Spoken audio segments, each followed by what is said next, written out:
My friends laughed because I didn't order food. Until the bill came and they demanded that I split it. My name is Emma, I'm 24 years old, and I work as an administrative assistant at a digital marketing company. I live alone in a small apartment, and to be honest, my budget is always tight. But I had a group of friends from work, Sarah, Jessica, and Amanda, who always included me in their outings, and I really valued that friendship. The problem is they had a very specific habit that bothered me deeply, but I never had the courage to confront. Whenever we went out together, the three of them would order the most expensive drinks at the bar, the most elaborate appetizers, the most sophisticated dishes. And then, when it came time to pay, there was always that story of, let's split everything equally among us. For months, I swallowed hard and paid. I paid for Sarah's $15 martinis while I drank water. I paid for Jessica's $18 gourmet appetizers while I ate free peanuts from the counter. I paid for Amanda's $45 main courses while I just watched and made up excuses about being on a diet. They knew about my financial situation. They knew I earned less than a fifth of what they earned. They knew I lived alone and had bills to pay. But still, every Friday, it was the same dynamic. They spent like there was no tomorrow, and I paid the bill as if it were my obligation to maintain group harmony. But last Friday, at the Olive and Anchor, something inside me broke. It was a happy hour after work, as always. We got there around 6 in the evening. The bar was packed, ambient music, that vibe of the weekend beginning. Sarah was radiant because she had closed a big client. Jessica had just returned from a trip to Miami. Amanda was celebrating a promotion. They sat down and immediately started browsing the menu like they knew every item by heart. "The grilled salmon with truffle risotto is divine here," Amanda murmured. "And that midnight in Paris cocktail is a unique experience," Sarah added. I opened my menu and my stomach contracted. The main dishes cost between $40 and $60. The specialty cocktails between $15 and $25. A complete meal there would easily pass $80 with tip. "Girls," I said, trying to sound casual, "I think today I'll just drink something. I'm not very hungry." That's when the laughter started. "Wow, Emma, you always say that," said Jessica, giggling. "When was the last time you ate something when we went out?" Sarah joined the teasing. "It's true. You're the most disciplined person I know, always resisting temptations." Amanda completed, "That must be why you're always in shape. I'm so envious of your willpower." They laughed as if it were the funniest thing in the world. As if my discipline were a choice, not a financial necessity. As if I resisted food out of willpower, not because I couldn't afford to pay. The waiter approached to take orders. Sarah was first. "I'll have the sea bass with wasabi puree and the Sunset Boulevard cocktail." $52 just for her. Jessica ordered the lamb with herb crust and a glass of imported Portuguese wine. Another $48. Amanda chose the lobster with champagne sauce and an artisanal Negroni. Another $55. When it was my turn, they all looked at me expectantly, still with that little smile of someone who was having fun with my eccentricity. "Just sparkling water," I said, closing the menu.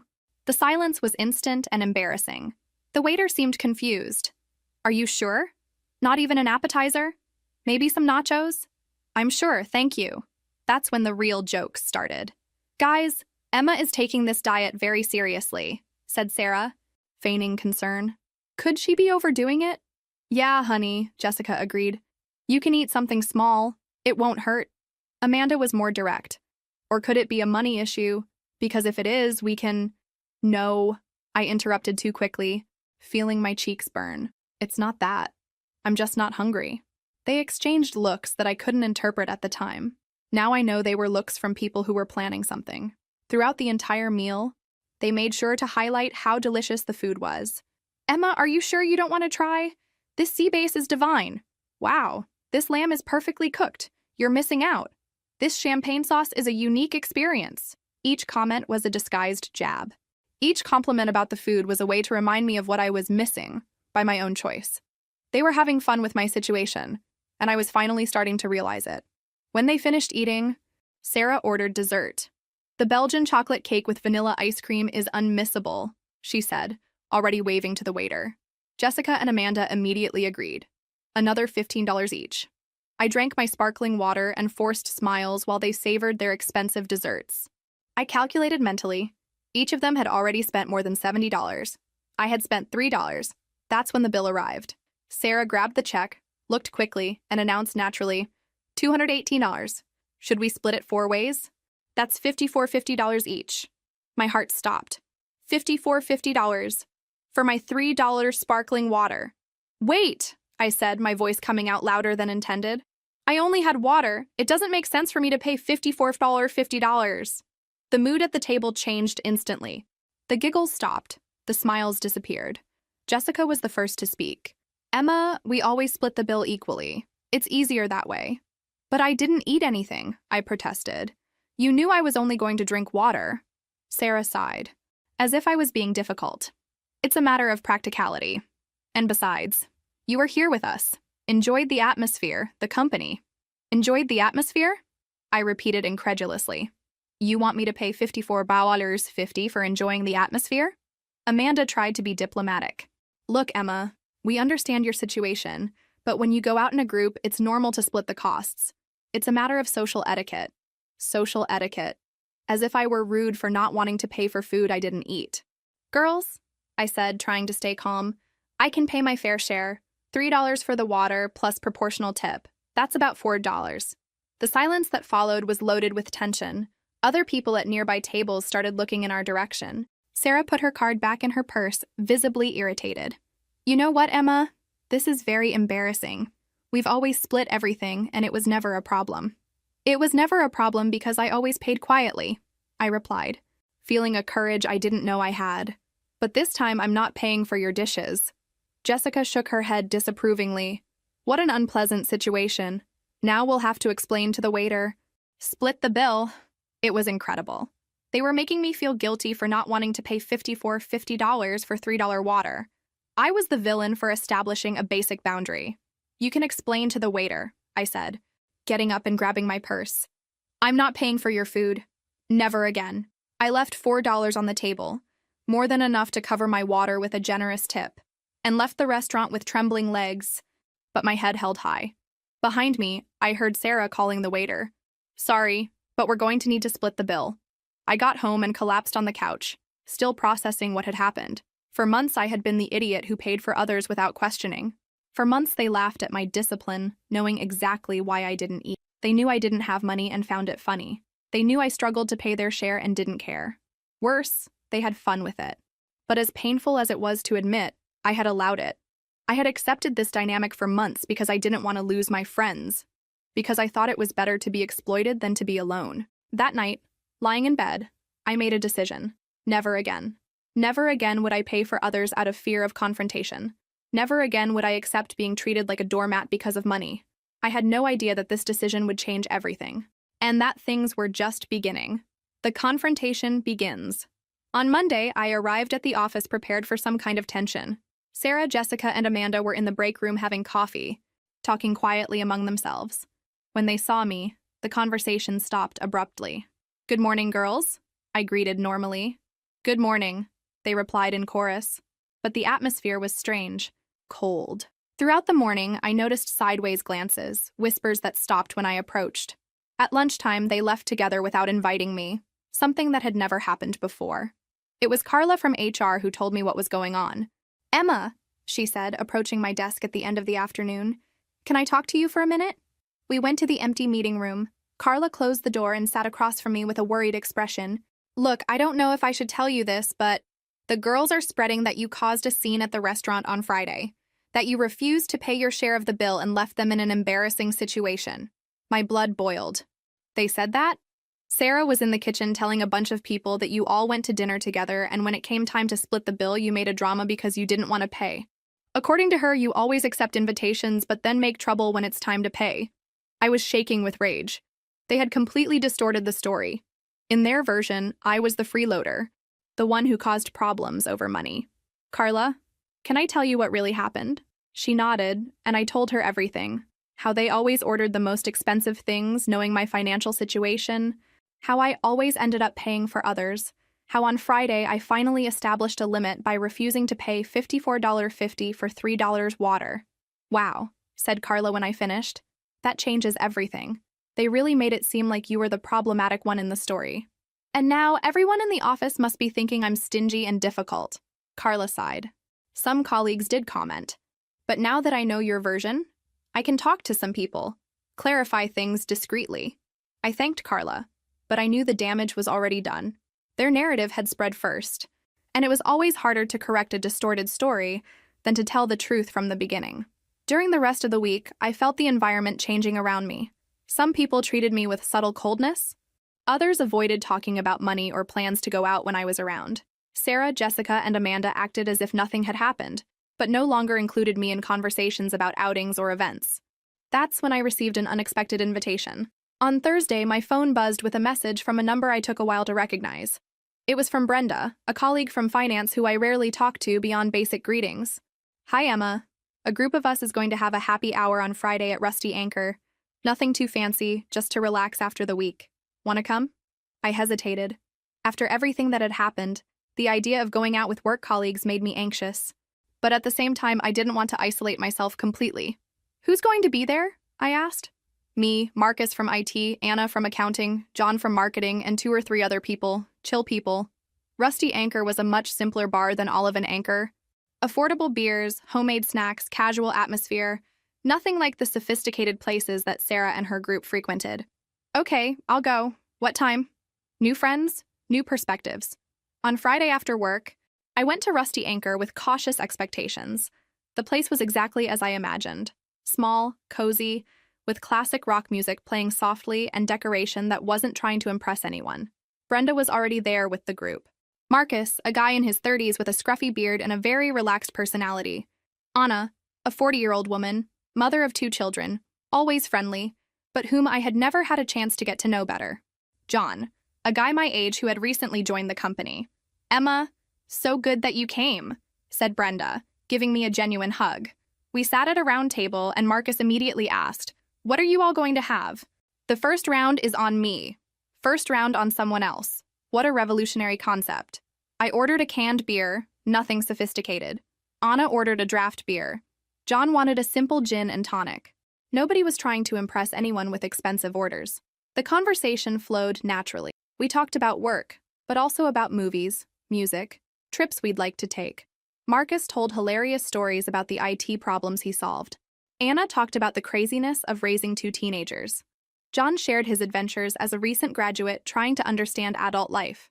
And for the first time in months, I felt relaxed going out with work colleagues. When it came time to order another round, John offered to pay. Then Anna insisted on paying for the third. There was no drama, no astronomical bill, no unfair division. More importantly, nobody teased me for ordering just beer. Nobody commented on my discipline or made jokes about willpower. They simply accepted me as part of the group. It was when Brenda brought up the subject I was avoiding. "Emma," she said during a pause in the conversation, "can I say something? I know it's none of my business, but I heard some comments at the office about that situation at the restaurant last week." My stomach contracted. Marcus, Anna, and John looked at me with genuine interest. Not malicious. "What situation?" asked Marcus. I sighed. "I went out with some colleagues last Friday and there was drama when it came time to split the bill." "What kind of drama?" Anna wanted to know. I hesitated, but something about their welcoming manner encouraged me to tell the truth. I related the whole story. The months paying for others, the teasing about my discipline, the demand to pay $50 for water, my refusal, and the distorted narrative that spread afterward. When I finished, there was a moment of silence.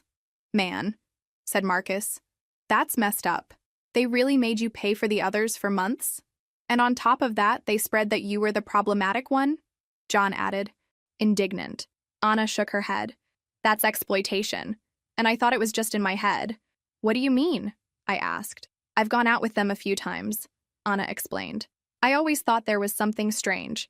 They always ordered the most expensive dishes, and there was always that pressure to split everything equally. I stopped accepting invitations because it was getting heavy for my budget." "Me too," said Brenda. "I went once and spent almost $100 in one night. Never wanted to repeat that." Marcus laughed humorlessly. "They tried to invite me a couple of times, but I always made excuses. I had a strange feeling about it." John agreed. "Yeah, I noticed that there are people in the office who kind of avoid going out with them. Now I understand why." I wasn't alone. Other people had noticed the toxic pattern of Sarah, Jessica, and Amanda. Other people had distanced themselves because of it. "You know what irritates me most?" said Anna. "They earn much more than most of us and still make others pay for their luxuries." "Exactly," Marcus agreed. "If they want to eat at expensive restaurants, they should pay out of their own pocket, not exploit colleagues. You did the right thing, Emma, said Brenda firmly. You had to establish boundaries. For the first time since Friday, I felt validated. My reaction hadn't been exaggerated. My boundary hadn't been unfair. I had done the right thing. We stayed later than planned, talking and laughing. When it came time to leave, the total bill was less than $40 for 5 people. We split it equally, $8 each. And there was still enough left for a generous tip. $8. A whole night of genuine fun for $8. The war escalates. Throughout the following week, our new friendship solidified. Marcus created a WhatsApp group called Rusty Crew, and we started planning more casual outings. A coffee after work here, a snack there, hallway conversations that naturally extended. It was incredible how different it was to have friendships without financial pressure. When we went out, everyone ordered what they wanted and could pay for. If someone was tight one month, the others understood and adjusted plans. If someone wanted to spend more, they paid their own bill without involving others. But things with Sarah, Jessica, and Amanda were far from over. On Wednesday, I received a message from Sarah on WhatsApp. Hi, Emma. We're going to have a barbecue at my sister's house on Saturday. It'll be very casual. Everyone brings something. How about it? I stared at the message in disbelief. After a week of total coldness, after spreading lies about me, now they wanted to include me again? Hi, Sarah. Who else is going? I replied, curious to understand the game. Oh, the usual group. About 15 people. We thought of you to bring the drinks. You have good taste for these things. The drinks. For 15 people. At a Saturday-long barbecue. I did quick calculations in my head. At least $200 in beer, soda, water, and ice. Maybe $300 if I wanted to guarantee enough variety. It was obvious what was happening. They had given me the most expensive responsibility of the event, probably after laughing among themselves about how I had saved money at dinner. But this time, I knew exactly how to play their game. Sure, I'd love to help with the drinks. I'll take care of everything, I replied with fake enthusiasm. Sarah must have been surprised by my positive reaction because she took a while to respond. That's great. The party is at 2 in the afternoon. I'll send you the address. I spent the rest of the week planning. I researched promotions at 3 different markets. I found a clearance on sodas close to expiration, still good for consumption, but with 70% discount. I got beer on sale in an end-of-lot promotion. I bought water in 5-liter jugs, much cheaper than individual bottles. In total, I spent $52, much less than they expected, and all known brands. Nothing that could be criticized. Saturday arrived, and I loaded my car with enough drinks for a small army. My sister's house was beautiful, a modern-style construction with a large backyard, pool, and complete gourmet area. Wow, Emma, you really went all out, said Amanda when she saw me unloading the drinks. There was something in her tone that I couldn't identify. Sarah appeared wearing a summer dress that cost more than my weekly income. Such efficiency. Look at the variety you brought. Jessica approached to help organize everything on a side table. Very well thought out, separating by type. It looks super organized. The barbecue was really good. People brought elaborate salads, gourmet sides, artisanal desserts. My contribution of drinks seemed almost basic next to so much sophistication, but it was fulfilling its role. Everyone was drinking, laughing, enjoying the sun. I talked to some people I didn't know, took photos, participated in activities. On the outside, everything seemed normal, but around 4 in the afternoon, I went to get my purse that I had forgotten in the car, and when I came back through the kitchen, I heard voices coming from the laundry room. It was Sarah talking quietly with 2 other people. She really showed up after all that scene at the restaurant, and she still brought the cheapest drinks she could find. My blood froze. I stopped behind the door, heart racing. A female voice I recognized as Sarah's cousin responded, "Don't you think you're being a little hard on her?" Jessica joined the conversation. Hard? She caused the biggest fuss last Friday, left us in a super embarrassing situation. And today just proves that she can't keep up with our level, continued Sarah. Look at the brands she brought. Everything as cheap as possible. Amanda entered the conversation. It's not our fault if she can't afford it. But if she accepts to participate, she has to take on the responsibilities. Sarah's cousin seemed uncomfortable. But you know she earns much less. So what? Jessica cut in. Everyone has their priorities. If she prioritized participating in events instead of I don't know what, she could manage. Exactly, agreed Sarah. It's a matter of choice. We choose to invest in our social life. She chooses to make drama. Choice. As if I chose to earn less. As if I chose to struggle. The funny thing is that she still came after all the scandals she made, continued Amanda. Some people really have no sense. I went back to the backyard with my mind boiling. They were all there, laughing, drinking my drinks, pretending normalcy. Sarah waved when she saw me. Hey, Emma, I was missing you. Come here, we were talking about next week's projects. I forced a smile and joined the group. Throughout the afternoon, I observed every interaction with new eyes. Every seemingly innocent comment now had a second layer of meaning. The drinks are great, Emma, said Jessica, raising a beer can. You always make good choices. Was it a compliment or veiled sarcasm about my promotion research? When the barbecue was ending, I helped collect things, trying to keep up appearances until I could leave. Thanks for all the help, Emma, said Amanda when I was saying goodbye. You're a sweetheart. In the car, driving home, I replayed the conversation I heard dozens of times in my head. Every word, every tone, every justification they made. They genuinely believed they were right, that I was the problem, that I made bad choices and then created drama. To them, I was the clueless person who didn't know my place. The perfect opportunity Monday arrived, and I went to work with completely different energy. No longer the anxiety of wanting to please or the insecurity of being judged. I knew exactly where I stood now. During breakfast, Jessica approached my desk with that fake smile I now recognized perfectly. Hey, Emma, the barbecue on Saturday was really nice, right? Amanda was commenting on how helpful you were with everything. It was great. Jess, thanks for including me, I replied naturally. We were thinking about organizing a surprise birthday party for Sarah in 2 weeks. Would you be up for helping with the organization? There it was. The next test, the next game. Sure, it would be an honor. What did you have in mind? Jessica smiled with that expression I now knew was predatory. We were thinking about Azure, that new sophisticated restaurant downtown. Reservation for 12 people. You could be responsible for the decoration and cake? Azure. I knew it by name. A high-end restaurant where dishes cost between $80 and $120. And they wanted me to fund decoration and cake for 12 people. Easily $300 or more. How awesome! When is it again? I asked, maintaining enthusiasm. Saturday in 2 weeks. I know it's tight, but we trust your good taste. Good taste. As if my financial situation were a matter of choice and not reality. Let me organize my schedule and confirm with you today, okay? As soon as Jessica walked away, I started planning. Not what they expected, me spending money I didn't have to impress them, but my own strategy. Actually, I had been organizing small events as a hobby for some years.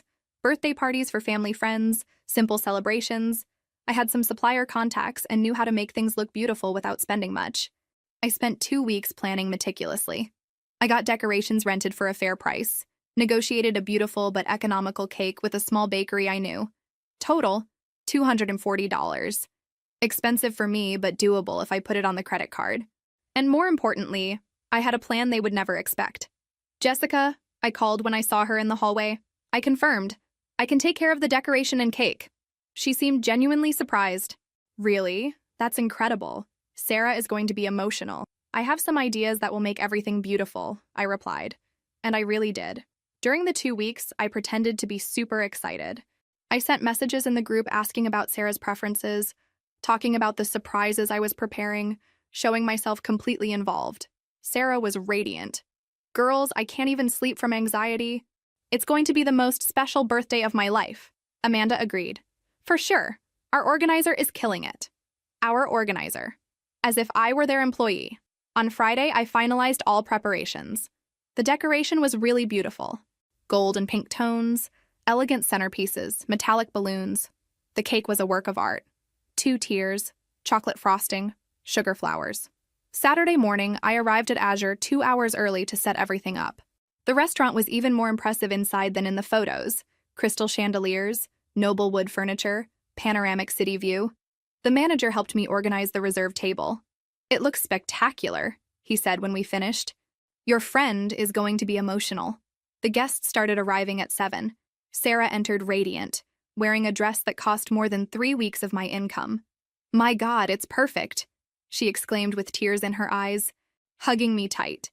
Everyone complimented the decoration. The photos were magazine-worthy. The cake was an absolute success. I had exceeded all expectations. When the waiter brought the menus, Sarah announced generously, "Girls, today is a party. Order whatever you want." She didn't say who would pay, but from the way she spoke, It seemed like it would be her. I only ordered a Caesar salad as an appetizer and sparkling water. I'm still on that diet, I explained when Sarah asked why I wasn't ordering more. But don't worry, I'm super happy celebrating with you. Throughout the entire dinner, I was the life of the party. I made emotional toasts, started animated conversations, took hundreds of photos of the birthday girl. I was radiant, participative, being the best friend they could want. The cake arrived with lit candles. Sarah blew them out emotionally. Everyone sang happy birthday and applauded. It was a perfect moment, exactly as she had dreamed. Then the bill came. $1,500 for 12 people. Sarah grabbed the check, and to my surprise, her expression completely changed. She had clearly forgotten how much a party at Azure would cost. "Let's split it among everyone," she announced, trying to maintain composure. "That's $125 each." That's when I played my decisive card. "Girls," I said, getting up from the chair. "It was a magical night, but I need to leave now. I have an early commitment tomorrow." I grabbed my purse and started saying goodbye. "Sarah, happy birthday." "I hope it was everything you dreamed of." Sarah seemed confused. "But what about the bill?" "Oh, I only had salad and water. I left $20 on the table. Covers my part with a generous tip. My real contribution was already the decoration and cake I organized and paid for. Thank you for letting me be part of this." And I left the restaurant with a radiant smile, leaving behind a sepulchral silence.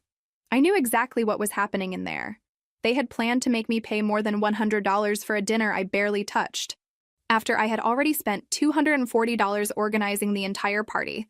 But this time, I was smarter. The war intensifies in the car. My phone exploded.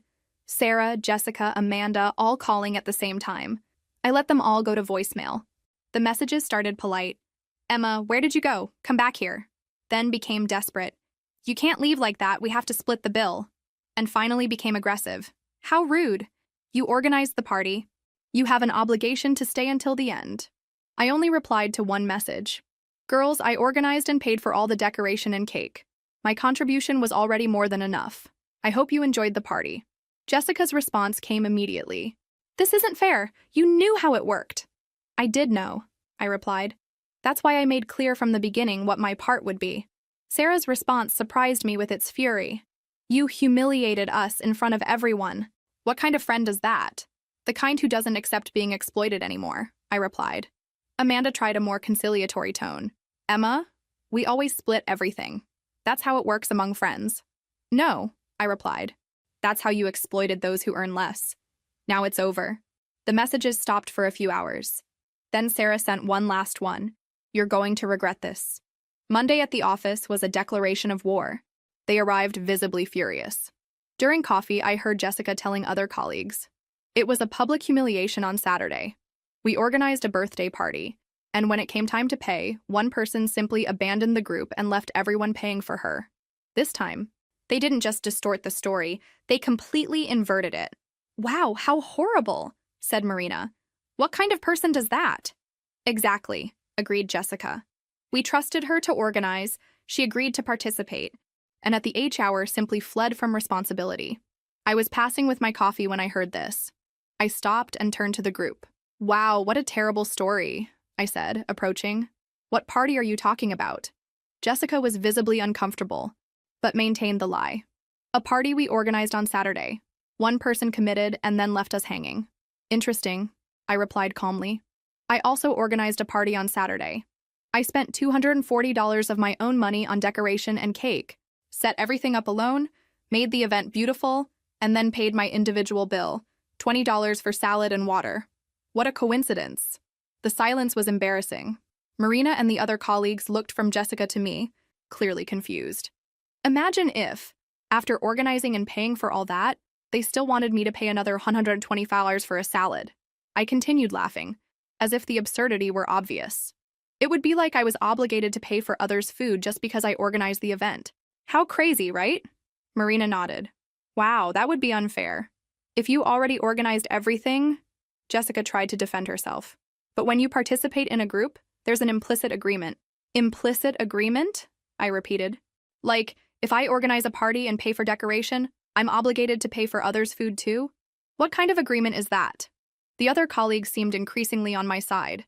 Jessica realized she was losing and walked away, irritated, But that was just the beginning.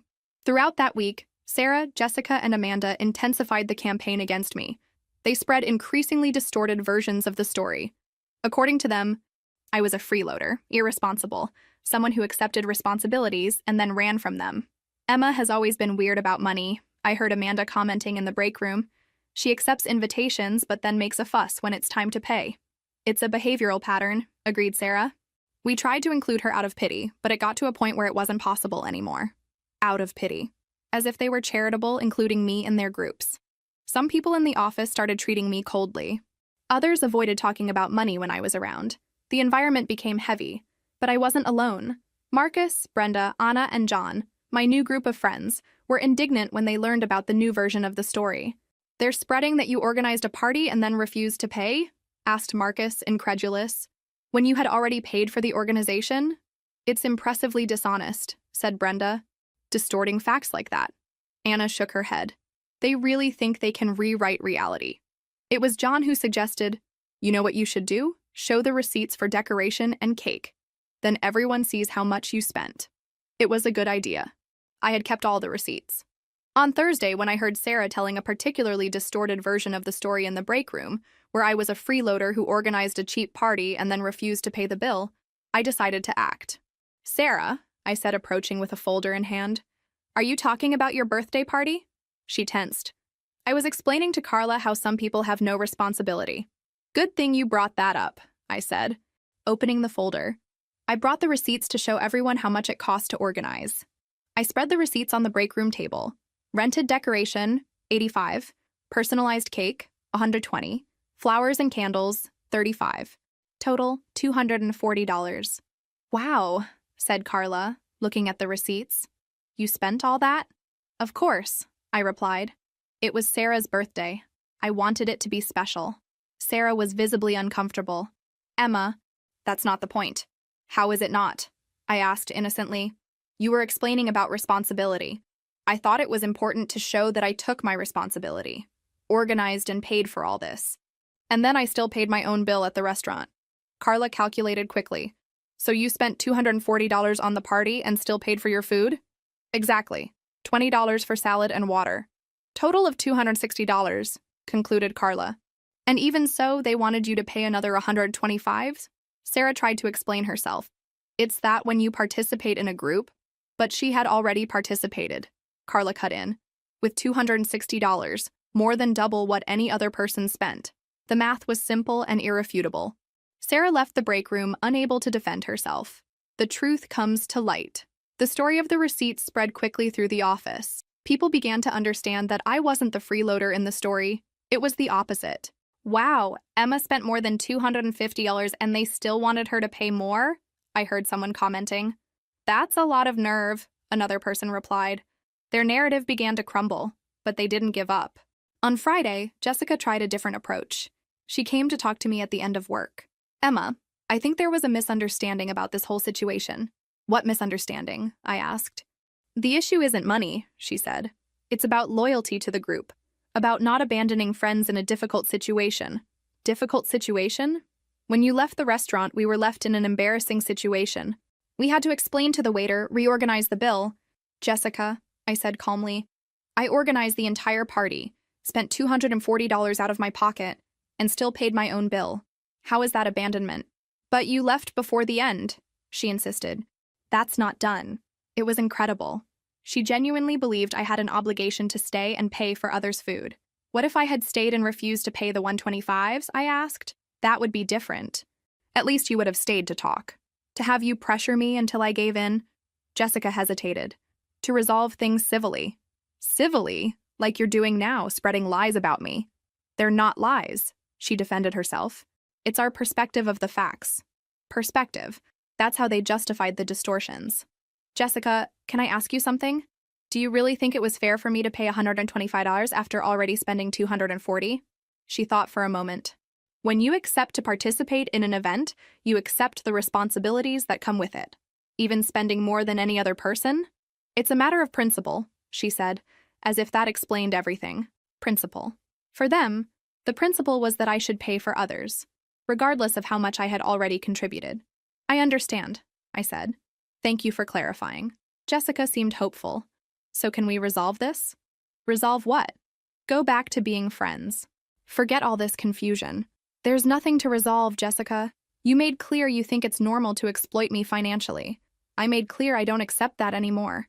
It's not exploitation, she protested. It's how groups of friends work. No, I replied. It's how you think they should work. She sighed, frustrated. You're being very difficult. I'm being fair to myself. Jessica walked away, clearly irritated. Later, I heard her commenting to Amanda, Emma is impossible. She doesn't even want to talk about resolving things. For them, resolving meant me going back to accepting being exploited. The unexpected success. But while they continued trying to bring me down, something interesting was happening. Several people in the office had seen the photos of Sarah's birthday party on Instagram. The decoration had really been impressive. Emma, said Marina, approaching me on Monday, I saw the photos of the party you organized. It was beautiful. Thank you. Do you do this professionally? No. It was just a favor for a colleague. Because I was looking for someone to organize my sister's wedding. Would you be interested? My heart raced. A wedding. That would be a real opportunity. Sure, I'd love to talk about it. Marina gave me her sister's contact and we scheduled a meeting for the end of the week. During the week, 2 more people approached me. The director's secretary wanted someone to organize a corporate party. A colleague from finance was planning a quinceañera for her daughter. I was discovering I had real talent for this, and more importantly, I was discovering a way to earn extra money doing something I enjoyed. On Thursday, Carla from HR called me for a conversation. Emma, we're organizing the company's year-end party. Would you help us? It would be official freelance work, of course paid. My heart raced even more. An official opportunity, recognizing my talent. Sure, I'd love to. Everyone was impressed with that birthday party. Even Sarah herself couldn't stop praising your work to management. Interesting. The Sarah who was furious with me was praising my work to the company. It's for 200 people, so it's a big project. We'll schedule a meeting to discuss details. 200 people. A project that could yield significant money and open doors to other jobs. Leaving the meeting, I passed by Sarah's desk. She looked up from the computer, and for the first time in weeks, there was no hostility in her gaze. There was something I couldn't identify. Hi, she said quietly. I heard you're going to organize the company party. Yeah, looks like it.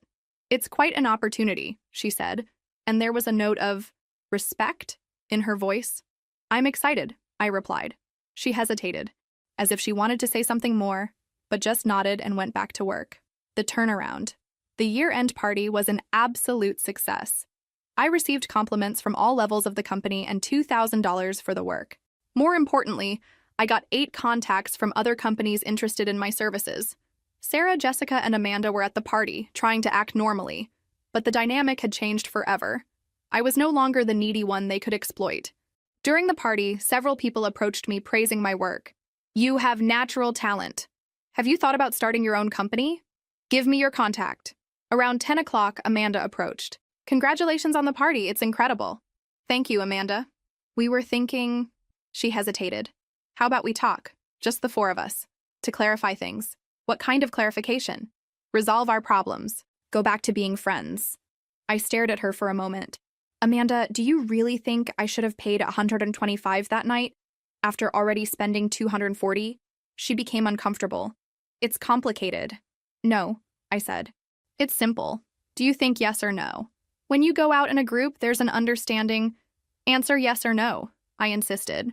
Amanda sighed. We always split everything. That doesn't answer my question. She looked around, as if seeking support, and finally said, Maybe. Maybe it was a little unfair. A little? Okay, it was unfair, she admitted reluctantly. But you also overreacted. How did I overreact? Leaving like that? Causing embarrassment? It was incredible. Even admitting they had been unfair, they still thought I had overreacted. Amanda, you exploited me for months. When I finally established a boundary, you spread lies about me. And you think I overreacted? They weren't lies, she defended. It was our interpretation. Interpretation? You said I refused to pay after organizing a cheap party. I spent $240. Where's the interpretation there? Amanda looked down. Maybe we expressed ourselves poorly. You didn't express yourselves poorly. You deliberately lied. Emma, please, we can get over this. Why should I want to get over it? Because we were friends.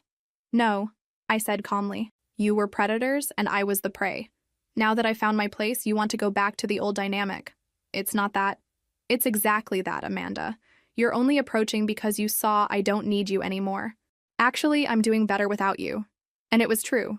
My life had improved in every aspect since I distanced myself from them. Amanda tried once more. We can change.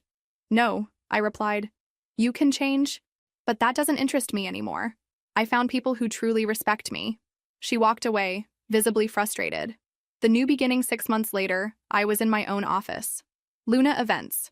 Inspired by Luna Cafe, where I sometimes met with my real friends to plan. My colleague's sister's wedding was an absolute success. The photos circulated on social media, generating a flood of clients. I had found my calling. Sarah, Jessica, and Amanda continued at the company. Our paths occasionally crossed in the hallways. The relationship was cordial, but distant. They greeted me politely, sometimes even complimented my work. But there was always an underlying tension. They never fully admitted they were wrong. In their view, there were misunderstandings and overreactions on both sides. They continued believing their way of splitting bills was normal and fair. A year later, I received a message from Amanda on LinkedIn. I saw your company is growing a lot. Congratulations. You always had talent for these things. I replied politely, Thank you, Amanda. I hope you're doing well too. But I didn't feel like resuming contact. Some bridges once burned don't need to be rebuilt. During a meeting with a new client, she commented, You seem very confident for someone so young. I smiled, remembering how it all started. I learned that establishing boundaries is the foundation of any healthy relationship, personal or professional. And how did you learn that? Through a restaurant bill I refused to pay unfairly. She laughed, thinking I was joking. But it was true. That night at Olive and Anchor had completely changed my life. Today, when I go out with my real friends, people who respect me regardless of my budget, we sometimes tell this story and laugh. Marcus always says, You turn their meanness into your financial independence. And he's right. They thought they were humiliating me, putting me in my place. Actually, they forced me to discover my true worth. It seems ironic, but it was the best favor anyone ever did me, even if it wasn't intentional. Establishing boundaries, even when uncomfortable, is essential to maintain self-esteem and find genuine relationships. And sometimes, the people who try to diminish us end up being the catalyst for our greatest transformation. Today I know, my worth isn't measured by what I can pay, but by what I no longer accept tolerating, and that's priceless.